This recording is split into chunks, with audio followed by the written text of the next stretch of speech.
네, 오늘은 갈라디아서 6장 14절의 말씀을 중심으로 십자가 외에 자랑할 것이 없으니라는 제목을 가지고 제가 여러분들과 함께 말씀을 나누겠습니다. 삶을 살아가면서 자랑할 것이 많은 인생은 참 부러운 인생인 것 같아요. 그렇죠? 사랑하는 성도님, 이 시간에 여러분들에게 질문 하나를 드려보겠습니다. 마음속으로 생각하시고요. 손 들고 답하실 이유는 없습니다. 그냥 속으로만 답하시면 될 것 같아요. 지금 이 순간 자랑할 것이 있다면 여러분들은 무엇을 자랑하고 싶으십니까?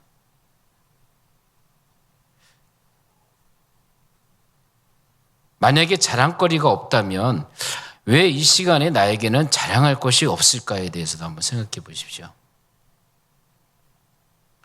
생각해 보셨나요? 네.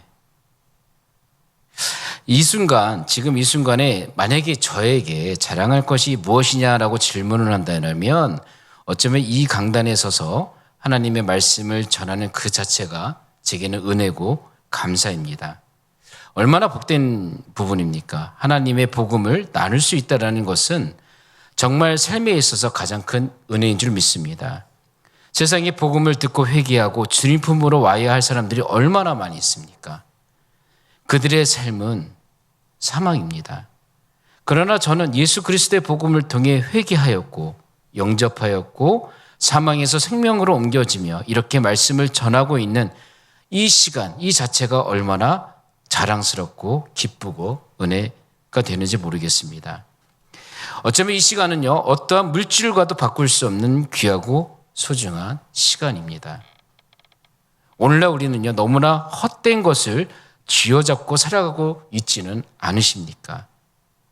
돈, 명예, 권력, 소유에 너무 집착하여서 정말 자랑해야 할 예수 그리스도의 복음을 감추며 살아가고 있지는 않습니까? 세상의 자랑을 위해 세상과 타협하며 순간순간을 살아가고 있지는 않으십니까?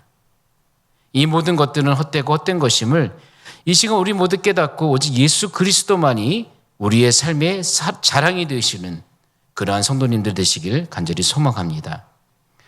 예수님께서는 12제자를 찾아갑니다. 베드로, 오레의 아들 야고보, 요한, 안드레, 빌립의 직업은 어부였습니다. 마태는 세리였습니다. 바돌로메, 도마, 작은 야고보, 다데오, 시몬, 가룟 유다는 직업에 대해서는 기록이 되어져 있지는 않습니다. 12명의 제자는 그들이 예수님을 찾아간 것이 아니라 예수님께서 직접 그들을 찾아가셔서 그들을 부르십니다. 그런데 중요한 부분은 예수님의 부르심에 자신들의 가장 안정적인 모든 것을 버리게 되고요. 그리고 예수님을 따랐다라는 것입니다. 우리가 신앙생활을 할 때 얼마나 바라고 원하고 기도를 하고 있습니까? 혹시 구함의 기도보다 이 시간 나를 구원하신, 그래서 기도할 수 있는 이 시간을 주신 것에 대해 감사에 대한 기도가 많으십니까? 분명한 건 오늘도 하나님께서는 우리를 현장에서 또는 온라인을 통해서 예배의 자리로 이끄셨다라는 것입니다. 이 시간 예배를 드릴 때 모든 것을 다 내려놓고 주님 앞에 예배를 드리고 계십니까? 자기의 자랑, 목적, 계획, 분노, 우울함, 이 모든 것을 다 내려놓고 오직 예수 그리스도의 은혜만을 바라보고 예배를 드리고 계십니까? 어렵죠. 자신의 자랑을 내려놓고 예배를 드린다는 건 참 어려운 부분입니다. 왜 어렵습니까? 아직 그 부분에 대한 훈련이 되어져 있지 않기 때문입니다. 12제자들도요, 예수님이 십자가에 못 박히시기 전에 자신에게 해가 있을까봐 모두 다 예수님을 부인하고 도망갔습니다. 가룟 유다는요, 자신의 죄를 깨닫고 우울감에 빠져서 회개하지 못하고 스스로 목숨을 끊었습니다. 그만큼 어려운 거예요. 하지만 부활하신 예수 그리스도를 만난 제자들은 달랐습니다. 이제는 자신들의 목숨도 내어놓은 만큼 오직 예수 그리스도의 복음으로만 바라보고 달려갔습니다. 이때 하나님께서는 땅끝까지 복음을 전할 수 있도록 섬세하고 충족히 이들을 이끌고 계심을 우리는 말씀을 통해 확인할 수가 있습니다. 현실에서 인생, 삶, 신앙생활에 부담스럽고 불안과 두려움에 힘이 들 때가 많이 있습니다. 지칠 때가 많이 있어요. 하나님의 뜻대로 살기를 원하지만 결국엔 자신의 삶의 목적과 목표에 얽매여질 때가 너무나 많습니다. 그러나 하나님께서는 그러한 환경 속에서도 오직 자신만을 의지하기를 원하십니다. 나의 삶에 나의 것을 내려놓고 하나님의 계획과 목적, 은혜와 사랑을 가득 채울 때에 그 순간 하나님의 역사는 시작이 되고요. 그때부터 하나님께서는 일하십니다. 이렇게 변화가 될 때 물이 흐르듯이 우리의 삶은 거룩이라는 은혜 속에 세상과 구별된 삶을 기쁨으로 살아갈 수가 있는 것입니다. 그러나 역으로 생각한다면 우리들이 하나님의 존재를, 하나님의 은혜를, 그분의 사랑을 깨닫지 못한 이유는 어쩌면 나의 잘못된 신앙이 있다는 것입니다. 하나님께서는 다른 이유로 또한 다른 핑계도 듣고 싶지 않으십니다. 하나님께서는 우리의 모든 것을 그분께 의지하며 온전히 살아가기를 원하고 계십니다. 마태복음 11장 28절에 이렇게 기록되어져 있습니다. 수고하고 무거운 짐진 자들아 다 내게로 오라. 내가 너희를 쉬게 하리라. 하나님은 우리의 모든 삶의 무거운 짐을 가져오라라고 하십니다. 나 이거 싫어. 야, 니네 짐은 니네들이 알아서 해결해. 이것이 아니라 가지고 오라고 말씀하십니다. 그리고 우리를 어떻게 하신다라고 말씀하셨어요? 쉬게 하신다라고 말씀하셨습니다. 그리고 나서 29절 말씀이 이렇게 기록되어 있어요.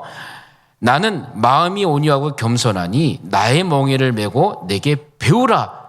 그리하면 너의 마음이 쉼을 얻으리니라고 기록되어 있습니다. 나의 멍에를 메고 내게 배우라라고 말씀하십니다. 멍에가 뭐예요? 멍에가 가축, 특히 소나 말의 어깨에 씌워서 쟁기를 뒤에 달아서 끌기 위해서 나무로 구부러지게 만든 기구예요. 결국 우리의 삶을 하나님 앞에 모두 맡기고 함께 걸을 때에 마음의 쉼을 얻는다라고 말씀하고 계십니다. 여러분, 이러한 삶은요, 나의 의가 아니라 하나님의 역사가 이루어진다는 것입니다. 우리는 하나님께 온전히 마음을 열어놔야 됩니다. 그렇기 위해서는 우리 안에 내 것이 아니라 하나님의 것을 가득 채워야 합니다. 삶의 주인공은 누구입니까? 여러분, 나입니까? 어쩌면 내가 주인공이기 때문에 한계가 있는 것이고, 여러분, 나이기 때문에 실패가 있고 그 굴레 속에 우리들이 갇혀 있는 것은 아닙니까? 여러분, 어떤 유명 연예인이 이런 이야기를 했습니다. 인생에 있어서는 성공의 실패가 있는 것이 아니라 성공과 그 성공의 길을 가는 과정만 있을 뿐이다라는 이야기를 합니다. 실패는 없다. 이렇게 표현을 했습니다. 여러분, 하나님이 우리의 삶의 주인이 된다면요, 우리 인생에 하나님이 주인이 되신다면요, 성공과 업적을 떠나게 됩니다. 하나님의 거룩이 이루어지게 되고요, 하나님의 열망을 품을 때에 우리의 삶은 기쁨과 쉼이 임하는 줄 믿습니다. 이 시간 이곳에 함께하는 모두가 이러한 삶이 되어지기를 간절히 소망합니다. 여러분, 잘 생각해 보십시오. 아무리 좋은 계획을 가지고 있어도요, 하나님의 계획보다 좋을 수 있습니까? 현재 내 계획을 따라 업적이나 성과를 내어도요, 그 생명력은 오래가지 못합니다. 그리고 후회하기가 만만하죠. 나의 모든 이상과 계획과 감정을 주님 앞에 내려놓을 때에 여러분, 그 순간부터 하나님이 이루고자 하는 계획이 이루어집니다. 우리는 언제든지 하나님의 말씀에 움직이고 멈출 수 있어야 합니다. 아무리 그것이 아닌 것 같아도, 아무리 그것이 맞는 것 같아도 하나님의 말씀에 순간순간 순종할 준비가 되어 있어야 되고요, 내 기준이 아니라 하나님의 기준으로 우리는 살아가야 한다는 것입니다. 오늘 말씀과 같이 내 공로가 아니라 십자가의 공로가 아니면 우리는 자랑할 것이 없어야 한다는 것이죠. 하나님의 사랑, 독생자 아들을 우리의 죄를 위해서 어린 양의 피와 같이 십자가로 사랑을 보여주심과 같이 우리는 그 사랑을 깨달아야 합니다. 그리고 그 사랑을 우리는 붙잡아야 합니다. 나의 안에 나의 자아가 가득 채워져 있다면 결코 하나님의 사랑을 가득 채울 수가 없습니다. 비워져야 합니다. 사랑의 은혜를 담을 수 있는 질그릇과 같이 우리 안은 비워져야 합니다. 그래야 하나님의 십자가 사랑을 깨닫고 내 안에 가득 채울 수가 있는 것입니다. 하나님은 세상을 창조하신 창조주 하나님이십니다. 하나님은 한계가 없으십니다. 그런 하나님의 은혜가 내 안에 가득 채워진다면 우리의 삶도 환경도 한계도 초월할 수 있는 삶이 되어집니다. 사랑하는 성도님, 지금의 삶 속에서 진정한 자유와 평안을 누리며 살아가고 계십니까? 참 그렇게 말하기가 힘들죠. 하루하루가 힘듭니다. 스트레스가 너무나 많습니다. 분노할 일이 너무 많습니다. 우울감이 너무 몰려와서 힘이 듭니다. 어쩌면 이러한 문제들로 인해 나의 생각과 마음을 내려놓기가 더 힘듭니다. 나의 삶이 아닌 하나님의 계획 속에 들어가는 것이 어렵고요. 아니, 어렵다기보다는 어떻게 들어가야 하는지 그 방법조차도 모릅니다. 어떤 것이 내가 아닌 하나님을 높이는 것인지도 모릅니다. 과연 내가 하나님의 계획대로 살고 있는지 확신하지 못하고 있습니다. 그만큼 자신의 멍에를 주님과 함께 매는 것이 어려운 것입니다. 자기 부인과 십자가를 짊어지고 살아간다는 것 결코 쉬운 것이 아닙니다. 저는 한때 십자가 찬양을 두려워한 적이 있습니다. 그 이유는 십자가는 많은 고통과 고난이 있다는 것을 알았기 때문입니다. 십자가를 짊어진다는 것, 예수님은 어떠한 고난을 받으셨는지, 살이 뜯겨질 만큼 채찍을 맞았고 수많은 사람들의 조롱을 들었습니다. 무거운 나무틀을 메고 체형장까지 걸어가십니다. 손과 발에 목이 박힙니다. 물과 피를 다 흘려버리시면서 죽음을 맞이하십니다. 여러분, 이 길 쉬운 길인가요? 저는 그 길을 기쁨으로 받아들이기가 힘들었습니다. 저는 그게 너무 무서웠습니다. 그래서 십자가에 관련된 찬양 부르는 것이 너무나 힘들었습니다. 두려웠습니다. 그런데 어느 날 어떻게 예수님은 십자가를 질 수 있었을까에 대해서 묵상하게 되었습니다. 예수님은 온전히 하나님의 계획 속에 자신을 드렸습니다. 그래서 예수님은 그 십자가의 길을 피하고는 싶었지만 그 길을 두려워하지 않으셨습니다. 피와 살이 뜯겨도 아픔보다 죄 속에 사무쳐 자신이 죄인인지도 모른 채 사망의 삶을 살아가고 있는 우리들을 위해서 그 고통을 받아내셨습니다. 그리고는 어떻게 말씀하셨어요? 다 이루었다라고 말씀하셨습니다. 사랑하는 성도님, 예수님은 우리가 어떻게 살아가야 하는지를 미리 우리들에게 보여주시고 가르쳐 주셨습니다. 교과서와 같이 우리는 보고 따라가면 되는 거예요. 우리는 언제든지 자신의 무게에 짓눌려 살아가고 있습니다. 그래서 예수님을 닮아가기가 두려운 거죠. 아니, 어쩌면 그러한 삶을 살기를 생각조차도 못할 수도 있습니다. 그러나 그러한 문제를 주님 앞에 내려놓아야 십자가 고통이 아니라 십자가 사랑을 볼 수가 있는 것입니다. 그래야 우리는 삶을 산제사로 하나님 앞에 온전히 드릴 수가 있는 것입니다. 그래야 주님과 동행하는 삶을 살아갈 수 있는 것입니다. 우리는 예수님의 복음을 듣고 영접하였습니다. 그런데 삶의 변화가 없다면, 아직도 삶의 영역에서 기쁨과 감사를 경험하지 못하였다면, 아직도 하나님의 영광보다 나의 기도가 크다라고 한다면, 감사보다 불평이 많다면 온전히 자신을 하나님 앞에 내려놓지 못했기 때문 아니겠습니까? 아직도 멍에를 혼자 짊어지고 힘들고 지쳐있기 때문에 어쩌면 순종하지 못하고 있는 것 아니겠습니까? 하나님의 계획보다, 하나님의 이끄심보다 나의 계획과 목표가 중요하기에 십자가의 사랑을 보지 못하고 깨닫지 못하고 있는 것 아니겠습니까? 사랑하는 성도 여러분, 힘들면 힘들다라고 하나님께 부르짖으십시오. 어려우면 어렵다라고 하나님 앞에 부르짖으세요. 괴로우면 괴롭다라고 하나님 앞에 부르짖으세요. 아프면 아프다고 하나님께 부르짖으세요. 또한 이 모든 것을 짊어질 이유가 없잖아요. 혼자.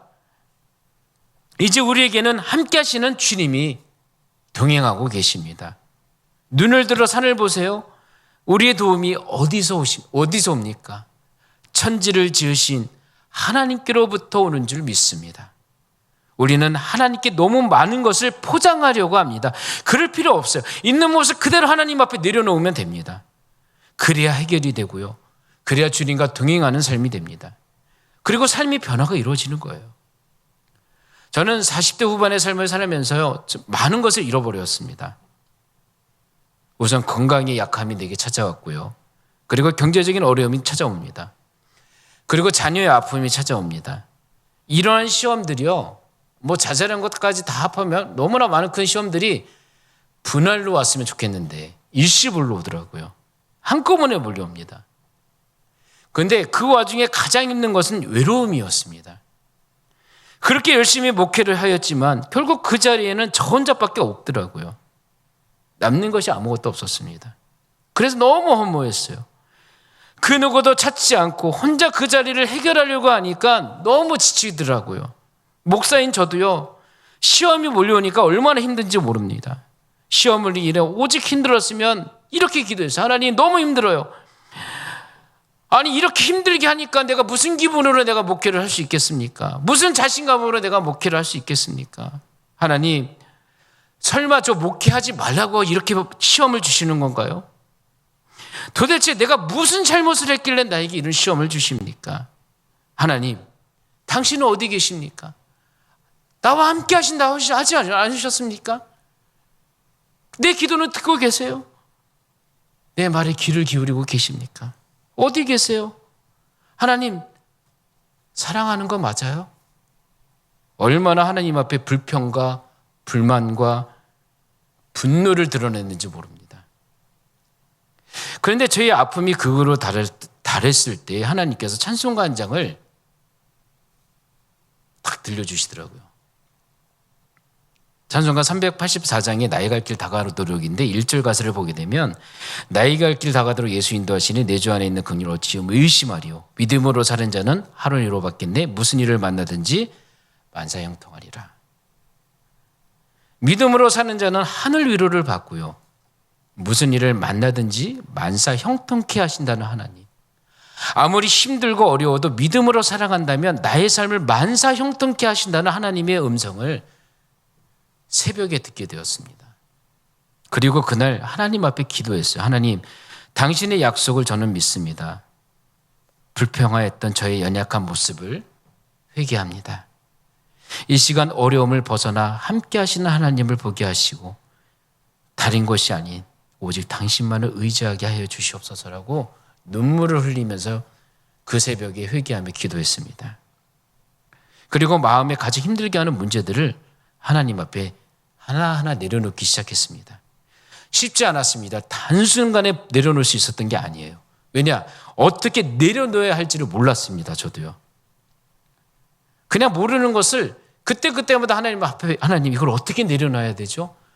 하나님 이거 어떻게 내려놔야 될지 모르겠습니다. 도와주세요 하나님이라고 기도하면서 하나하나씩 그 순간순간 그 모든 것들을 하나하나 내려놓는 훈련을 하기 시작했습니다.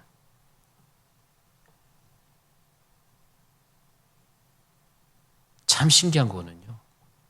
그러한 고백을 하며 저는 기도밖에 한 것이 없습니다. 하나님께서는요. 그 순간부터 저를 위로하기 시작하셨습니다. 그 문제들을 벗어나니까 언제나 떠나지 않고 함께 하시는 주님을 볼 수 있었습니다. 저의 마음이 닫혀 있어서 나와 함께하는 이들을 바라보지 못하였습니다. 그리고 저의 상황을 아시고 진심으로 아파하신 주님의 마음을 보게 되었습니다. 그 후로 어떻게 되었는지 궁금하죠? 네, 영화를 보게 되면 엔드로 끝나면 그 이유가 어떻게 되는지 상당히 궁금하지 않습니까? 네, 경제적으로는 나아지진 않았습니다. 어쩌면 더 어려워질 수도 있었겠죠. 그러나 그것이 더 이상 저에게는 문제가 되지 않았습니다. 중요한 것은 제 마음이 회복되었어요. 그래서 목회에 대해서 다시금 하나님께서 무장시켜 주셨고요. 사명이 다시 회복되었습니다.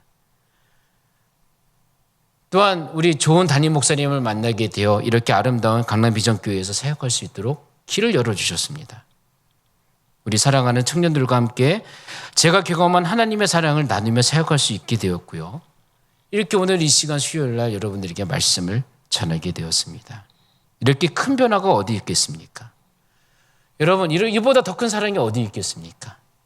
사랑하는 성도님, 제가 깨닫고 보니까요, 지금의 상태, 뒤틀린 상태, 내 영광, 내 자랑, 여러분 중요하지가 않더라고요. 다 부질없습니다. 다 먼지와 같다는 것을 알게 되었습니다. 이 모든 것 다 하나님께 아뢰고 하나님의 음성을 기다리면 어쩌면 저와 같이 위로와 변화가 이루어지실 줄 믿습니다. 그 순간부터는 하나님의 섬세하신 인도하심으로 우리는 나아가게 되고요. 하나님께 집중하게 될 줄 믿습니다. 우리는 하나님께 순결해야 되고요. 우리는 열망에 회복되어져야 합니다. 하나님 앞에 모든 것을 맡기는 것은 순종에서 이루어집니다. 하나님께 맡기면 그 순간부터는 하나님께서 채우시는 겁니다. 예수께서 십자가에서 자신을 죄인인 우리를 구원하시기 위해 내려놓으셨습니다. 그 십자가의 사랑으로 하나님은 우리를 구원하셨습니다. 이처럼 우리도 하나님께 모든 것을 내려놓을 때에 하나님의 놀라운 사랑으로 채워짐을 경험할 줄 믿습니다. 여러분, 어떻게 그 길을 걸어갈 수 있습니까? 첫째로 내가 가진 것 하나님 앞에 아무것도 아님을 우리는 알아야 합니다. 예를 들면 결혼 반지가 있습니다. 요즘이야 반지에 다이아가 있지만 옛날에는 다이아가 없지 않습니까? 그냥 금가락지 하는 경우들도 많이 있었습니다. 다이아가 없는 이 결혼 반지는 귀합니까? 귀하지 않습니까? 귀하죠. 왜요? 결혼 반지라는 의미가 있기 때문입니다. 만약 이 의미가 없다면 그 가치는 싸구려 반지일 뿐입니다. 금방 어려울 때 팔아버렸을 것입니다. 그러나 그러지 않고 소중하게 보관하는 이유는 바로 한 가지, 그것이 결혼 반지라는 이유이기 때문입니다. 우리가 가지고 있는 것이 무가치하다라는 것을 알면 계속 가지고 있는 사람은 없습니다. 마찬가지로 하나님 앞에 우리가 가진 것이 아무 의미 없다라는 것을 안다면 당연히 내려놓는 겁니다. 마태복음 13장 44절의 말씀입니다. 천국은 마치 밭에 감추인 보화와 같으니 사람이 이를 발견한 후에 숨겨두고 기뻐하며 돌아가서 자기의 소유를 다 팔아 그 밭을 사느니라. 이 말씀과 같이 예수님께서는 하나님의 나라가 감추인 보화와 같다라고 말씀하셨습니다. 감추인 보화가 있는 밭을 사기 위해 모든 것을 팔았듯이 반드시 우리도 하나님의 가치 있는 것을 위해서 모든 것을 드릴 수 있는 믿음이 되어야 되고요. 그러한 여러분들 되시길 간절히 소망하겠습니다. 자, 우리는 어떻게 그 길을 걸어갈 수 있습니까? 두 번째로 나는 아무것도 아님을 고백해야 합니다. 한참 유행했던 CCM이 있었습니다. 나는 아무것도 아닙니다라는 찬양입니다. 가사를 보게 되면 나는 아무것도 아닙니다. 주님의 사랑이 없으면, 나는 아무것도 모릅니다. 주님의 지혜가 없으면, 나는 아무것도 못합니다. 주님의 능력이 없으면, 나는 한순간도 못 삽니다. 주님의 생명이 없으면, 이제 내가 사는 것이 아니요 그리스도 내 안에 사시니 오직 그의 생명이 나의 생명, 나의 모든 날들도 주의 것. 나는 오직 한 분 바랍니다. 나의 아버지, 나의 구원, 나의 주. 얼마나 아름다운 고백입니까? 그런데 찬양으로 눈물을 흘리고 고백했지만 현실에서는 자신의 의와 자신의 힘, 자신의 능력을 내세워 살아가는 모습을 보기도 하고 어쩌면 경험도 해봅니다. 과연 이러한 모습이 하나님을 전적으로 의지하는 모습이겠습니까? 아무리 입술로만 고백한다 하여도요, 삶의 모습에서 드러나지 않는다면 결코 하나님을 의지할 수 없습니다. 내가 정말 아무것도 아니구나, 하나님이 함께하지 않으신다면 나의 인생은 정말 아무것도 아니었구나, 지금 이렇게 살아가는 것도 모든 것이 다 하나님의 은혜임을 우리가 인정하고 매일매일 낮은 마음으로 시간 날 때마다 하나님 앞에 무릎 꿇고 우리는 기도해야 될 줄 믿습니다. 하나님 앞에 나의 의의를, 나의 자랑을, 나의 능력을 다 버려야 하나님을 바라볼 수 있고 하나님을 의지할 수가 있는 것입니다. 그냥 내 것 포기하라는 것이 아니에요. 나의 한계를 인정하고 나의 무능을 부인하지 않고 인정하는 것. 이러한 나의 모습을 볼 수 있고 인정할 줄 알아야 하나님을 의지할 수 있는 것입니다. 제가 처음에 간증했던 것과 같이 하나님은 우리의 인생을 만사형통케 이끄시는 하나님이십니다. 그분이 없다면 우리의 인생은 어떻게 되겠습니까? 여러분, 사망입니다. 생명이 존재할 수가 없습니다. 하나님이 계시기에 우리는 사망이 아닌 생명의 길로 살아가는 것입니다. 그분 없이는 우리는 생명의 길로 걸어갈 수가 없습니다. 이것을 우리는 인정하며 살아가야 할 줄 믿습니다. 우리는 어떻게 그 길을 걸어갈 수 있습니까? 세 번째로 좁은 길로 가려면 나의 십자가 외에는 내려놓아야 그 길을 걸어갈 수 있음을 알아야 합니다. 마태복음 7장 13절 14절의 말씀입니다. 좁은 문으로 들어가라. 멸망으로 인도하는 문은 크고 그 길이 넓어 그리로 들어가는 자가 많고 생명으로 인도하는 문은 좁고 길이 협착하여 찾는 자가 적음이라. 여러분, 인생은 하나의 선택입니다. 그리고 자신의 선택에 따라서 나의 운명이 좌우되는 것을 경험하며 살아갑니다. 예수님은 이 세상에 두 길이 있다라고 말씀하십니다. 하나는 좁은 길과 넓은 길이 있습니다. 그 길에 들어가는 문은 두 개가 있습니다. 좁은 문과 넓은 문입니다. 그리고 그 결과도 두 가지가 있다라고 말합니다. 영생이 있고 멸망이 있다라고 말씀하고 계십니다. 이처럼 세상에는 좁은 길과 넓은 길이 교체되는 곳에서 넓은 문을 선택하여 그리로 들어가서 넓은 길로 가다가 멸망하거나 좁은 문을 선택하여 좁은 길을 가다가 영생으로 얻는다라는 말을 하고 있는 것입니다. 우리는 인생을 살아가면서 항상 목표를 정하고 그 목표를 향해 갑니다. 그러나 모두가 그 길은 초행길입니다. 그래서 정확한 길이 어디인지 아무도 모릅니다. 그러나 유일하게 그 길을 아는 분이 계십니다. 그분은 세상을 창조하시고 사람을 자신의 형상대로 창조하시고 매우 좋았다라고 말씀하십니다. 구약시대에는 불기둥과 구름기둥으로 또는 성막과 성전을 통해서 이스라엘 백성들을 이끄셨고요. 신약시대에는 직접 육신의 몸으로 이 땅에 오셔서 지극히 낮은 자로 오셔서 가르치고 고치시고 위로하셨고요. 사람들의 배신으로 온갖 고초를 당한 십자가의 보혈로 우리의 죄를 덮으셨고 부활하시고 승천하셔서 심판대에 믿는 우리들을 대면하시고 사망에서 생명으로 옮기셨습니다. 지금은 어떻습니까? 성령으로 믿는 우리 안에 계셔서 우리와 함께 하시는 하나님이십니다. 여러분, 하나님은요 언제나 우리와 동행하고 계십니다. 그러나 그 길을 걸을 때 다른 것이 아닌 나의 십자가를 지고 걸어가야 합니다. 많은 사람들이 십자가를 지는 것을 두려워하고 부담되고 아플 것을 알 듯 선뜻 지려고 하지 않습니다. 그 이유는 차라리 십자가가 아니라 지금의 넓은 길, 넓은 문이 익숙하고 그 문을 통해서도 나는 신앙을 지킬 수 있다 타협을 하고 있기 때문입니다. 우리는 이러한 유혹과 타협을 하면 안 됩니다. 성경은 분명하게 말씀하고 있습니다. 우리는 하나님 앞에 모든 것을 내려놓아야 합니다. 이거는 포기가 아닙니다. 포기와 내려놓음의 의미는 다릅니다.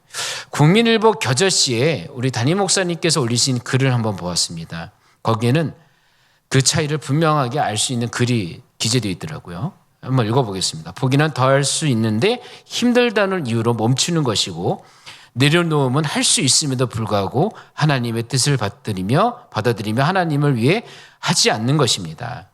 포기는 내 생각대로 멈추는 것이고 내려놓음은 사랑 때문에 정지하는 것입니다.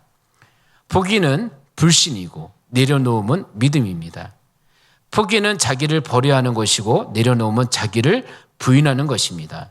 포기는 끝을 바라보는 것이고 내려놓음은 새로운 시작을 바라보는 것입니다. 포기는 하나님을 무시하는 것이지만 내려놓는 것은 하나님을 신뢰하는 것입니다. 포기하면 하나님과의 관계가 멀어지고 내려놓으면 하나님과의 관계가 더 가까워집니다. 포기하면 잃게 되지만 내려놓으면 더 좋은 것을 얻게 됩니다. 포기하면 상처가 되지만 내려놓으면 거룩함이 임합니다. 저는 이 글을 통해서 포기와 내려놓음의 차이를 알게 되었습니다. 우리는 하나님 앞에 포기가 아니라 내려놓아야 하는 것이지요. 이러한 모습이 믿음입니다. 십자가의 길 싫죠. 세상에 즐길 것이 얼마나 많이 있습니까? 하지만 십자가의 길을 당연히 참여하는 순종이 필요합니다.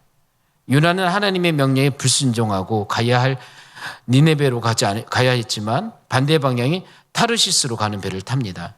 가던 도중에 폭풍을 인해서 배가 가라앉을 위기가 되자 사람들은 가장 먼저 무거운 짐을 버리기 시작했습니다.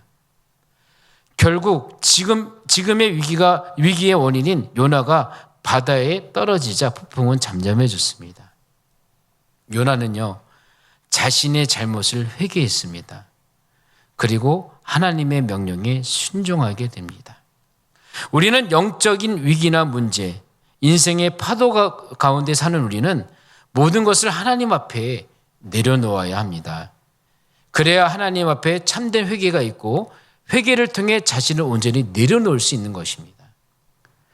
그래야 하나님 앞에 참된 회개가 있습니다. 그런데 우리가 기억해야 할 것이 있습니다. 하나님은 일방적으로 우리에게 내려놓을 것을 강요하지 않습니다. 하나님께서 먼저 자신의 모든 것을 우리에게 내어주셨습니다. 우리의 악함과 연약함에도 인내하시고 용서하시고 기다려주셨고요. 기회를 주셨습니다.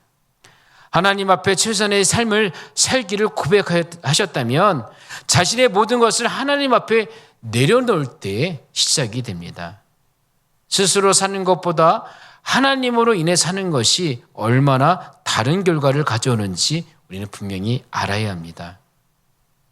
자아와 집착, 인간적 관심을 십자가 앞에 내려놓을 때 하나님의 축복을 우리는 기대할 수가 있습니다. 우리가 하나님께 모든 것을 내려놓을 때 우리는 하나님을 바라볼 수가 있습니다. 내려놓음의 길은 믿음의 사람은 반드시 걸어가야 할 길입니다.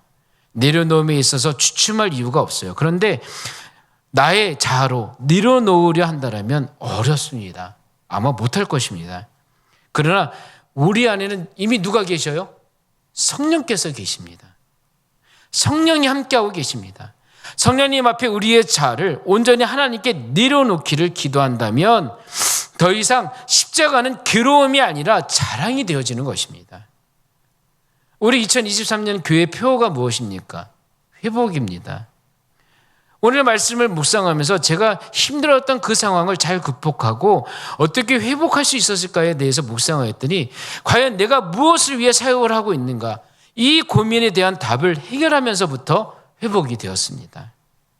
사랑하는 성도님, 하나님께 모든 것을 내려놔야 하는 이유는 자기 자신이나 다른 어떤 것을 의지하지 않고 하나님만을 의지하는 삶을 살아야 하기 때문임을 저는 믿습니다.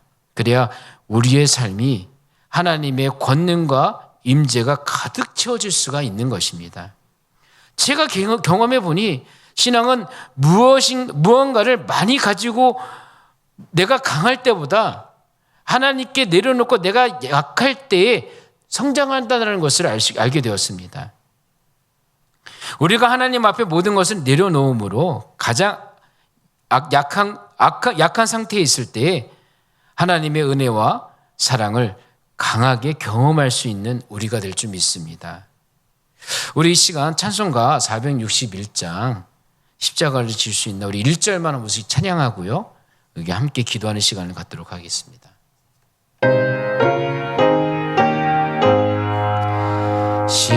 십자가를 질 수 있나 주가 물어보실 때 죽기까지 따르오리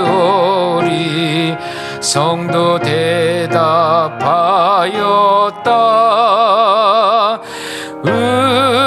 우리의 심령 주의 것이니 주님의 영사 드소서. 주인도 따라 살아갈 동안 사랑과 충성을 바치오리다. 우리 반주에 맞춰서요, 우리 이 시간 함께 기도하는 시간 갖도록 하겠습니다. 우리는 어떻게 십자가를, 어떻게 그 길을 갈 수가 있습니까? 오늘 말씀에 세 가지가 있었습니다. 내 가진 것 하나님 앞에 아무것도 아님을 알아야 하고, 나는 아무것도 아님을 고백해야 하고, 좁은 문 좁은 길로 가려면 나의 십자가 외에는 내려놔야 할 그 길을 걸어갈 수 있다는 것을 우리는 알아야 한다는 것을 함께 나누었습니다. 우리가 죄를 자각하고 하나님께 얼굴을 돌려 용서와 구속의 은혜를 구할 때에 우리의 삶은 하나님의 영향력 속에서 살아가게 됩니다. 하나님께 모든 것을 맡기고 하나님의 뜻에 믿음으로 모든 것을 내려놓고 하나님께 순종해야 합니다. 이러한 내려놓음의 길을 걸을 때에 진정한 행복과 자유를 누립니다. 혹시 이 시간에 신앙의 공허함을 느끼거나 시작은 하나님의 영광이었지만 지금은 자기 만족을 쫓는 자신을 보고 있습니까? 하나님께 온전히 맡기며 나아가기보다 자신의 노력과 의지에 앞서 있습니까? 아직도 십자가의 길을 걷는 것이 무섭고 두렵고 어렵습니까? 함께 기도할 때에 하나님 이 시간 나의 의와 능력과 노력을 온전히 하나님 앞에 내려놓기를 소망합니다. 성령께서 함께 하심을 믿습니다.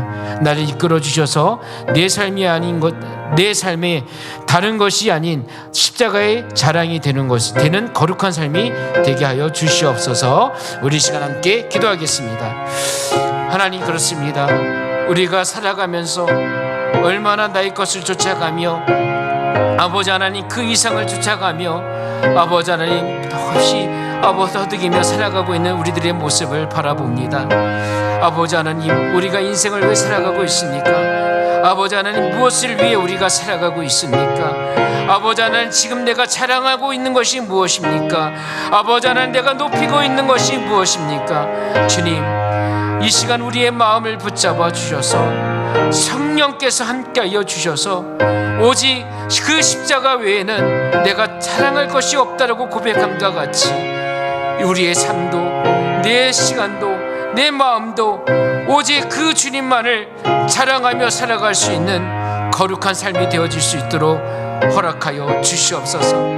아버지 하나님, 정말 매 순간 아버지 하나님 나의 의를 버리게 하여 주셔서 하나님께 철저하게 아버지 하나님 붙잡게 하여 주셔서 아버지 하나님 우리의 삶이 온전히 주님의 말씀 가운데 회복되게 하여 주시옵시고 하나님의 목적이 나의 삶을 통해 온전히 성취되고 참 평안과 기쁨이 이루어지며 살아갈 수 있는 삶이 되게 하여 주시옵소서.